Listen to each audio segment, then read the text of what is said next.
Nilinaw ng Department of Social Welfare and Development na hindi pinupolitika ang pamimigay ng financial assistance sa mga Pilipino na nangangailangan. Pero ayon naman sa ilang Pinoy, hindi ito may iwasan, lalo't papalapit ang halalan. May balitang A to Z si Kim Salinas. Ayon sa ilang Pinoy na nangangailangan ng financial assistance, karaniwan ang nagagamit sa pamumulitika ang pamimigay ng financial aid lalo na kapag papalapit ang halalan. Siyempre, ito namang nangangailangan, tinatanggap na lang yung pera para matustusan ang kanilang pangailangan. Tapos sasabihin, iboto niyo ko. Pero nilinaw ng Department of Social Welfare and Development na lahat ng financial assistance na galing sa kanilang tanggapan ay buhat sa pondo ng national government at hindi galing sa mga politiko.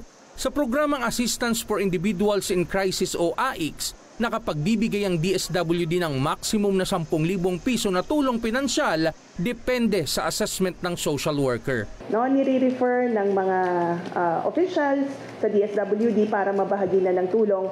Again, lagi naman po nating binabanggit, walk-in man yan o referral, inaasikaso po, tinatanggap ng DSWD, but ina-assess po ng ating mga social workers. Ayon sa DSWD, may referral man mula sa politiko, dumadaan pa rin ang anumang request para sa financial aid sa tamang proseso. Kasi may interview naman po.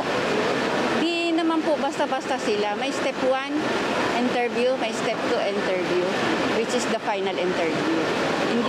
Hindi naman sila yung kuha lang ng kuha, wala lang, hindi po. Dumadaan kami sa prosesong maayos. Aminado naman ng DSWD na may ilang pagkakataong hindi agad nabibigyan ng tulong ang isang individual. Based on our existing guidelines for the availment of medical assistance, particularly for medicines, once every 3 months po ang pwedeng tayo makapagbigay ng tulong. Paliwanag ng DSWD, kung makikipagtulungan man ito sa mga local government, ito ay para sa aspetong logistics lamang upang mas madaling maabot ang mga nangangailangan. Para sa Balitang A to Z, Kim Salinas.